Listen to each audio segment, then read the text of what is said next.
and today we have Claire Crum. Claire Crum is the founder and CEO of Calm Ops, where she and her team move social enterprise CEOs and executive directors from reactionary to relaxed, expanding their capacity to reach next level milestones. As a wife and mom of three, she is dedicated to bring sustainable businesses practices to those besides her on their entrepreneurial journey. Welcome back, Claire. Are you muted? Hello, I'm glad to be here. And I would love to start, as always, from hearing your story, how you started your entrepreneurial journey, and tell us everything about you. Absolutely. Well, I started a long time ago in the nonprofit sector, so working with various organizations in that space as an executive assistant and program manager, volunteer manager, wearing all of the hats, which is kind of what tends to happen in the nonprofit space. And then I had an opportunity to stay at home with my family. So I did that for several years, which was a lot of fun. When I came back to work, I had the opportunity to work online, and I discovered the virtual assistant space, and it felt like a pretty natural fit. But over the last several years, my business has really grown, and I've been able to come more into my own skill set, which is really strategic planning, operational processes, and leadership. And that has led me to build the business that I have built today, which is Calm Ops. So as you so kindly said in the intro, at Calm Ops, we are moving social enterprise entrepreneurs from reactionary to relaxed.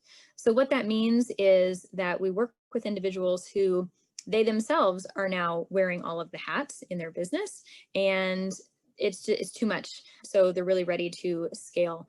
And for me personally, I've done a lot of work to make sure that the hustle is really taken out of that, because for me, coming into that, working and having a business and having children, and we homeschool and all of these things, it became really, really important that I be intentional with the time that I spend in my business.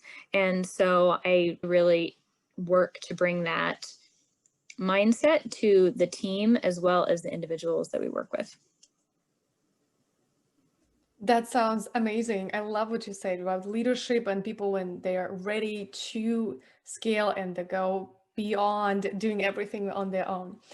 So needed. Solopreneur, I believe it's a myth. Like there is no solopreneurship. You always collaborating, working with other people. All right. What is your number one mistake that you felt you could have avoided on this journey when you're just starting out or on the first years of your business? Well, I say all the time, and this is still something that I'm working on.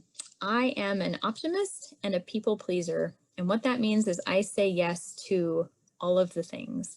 And I've really had to learn to be very intentional and to learn that it's okay to say no.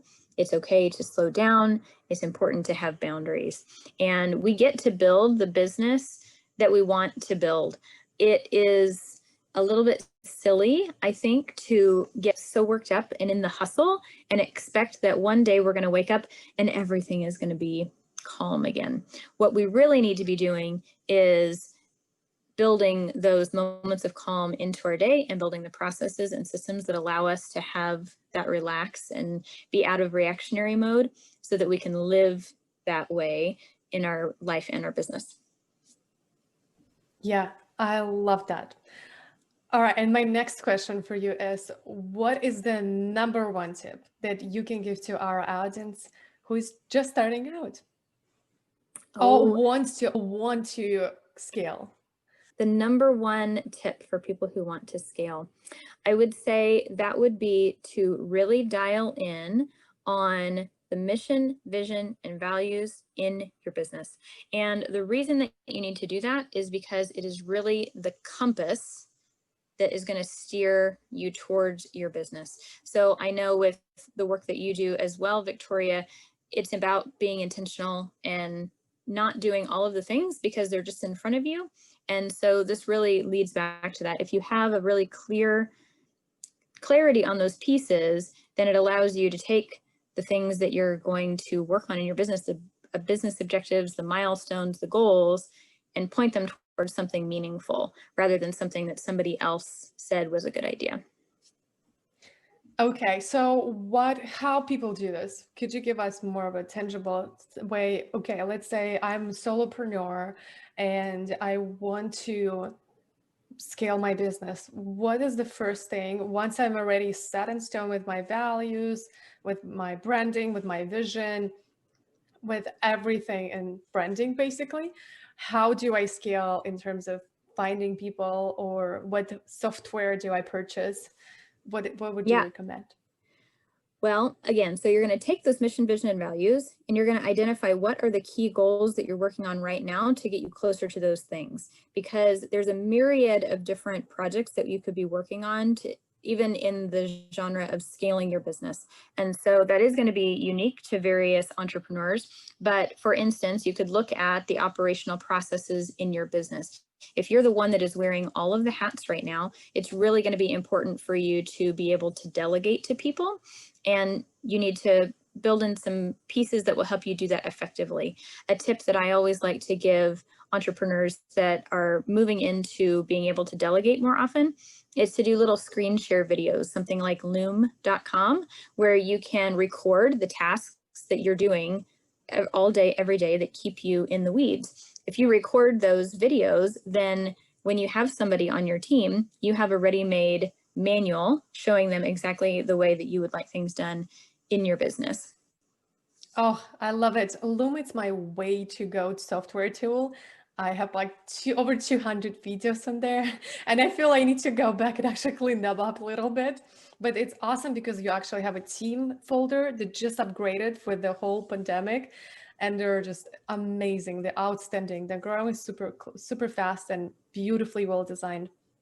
Thank you so much. And I have a last bonus question for you, is filling the blank for yourself.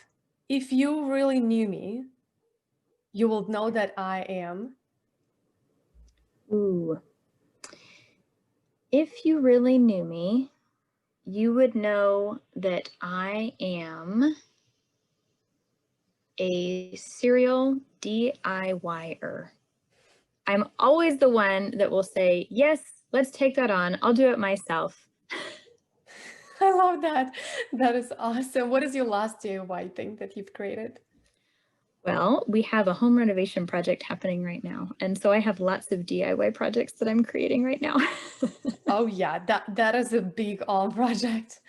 Thank you so much. Thank you, Claire. And will you share how audience can find you, how I can find you, where all the best spots for you? Absolutely. Well, the very best place that you can find me and learn more about myself and my team and what we do is at calm-ops.com.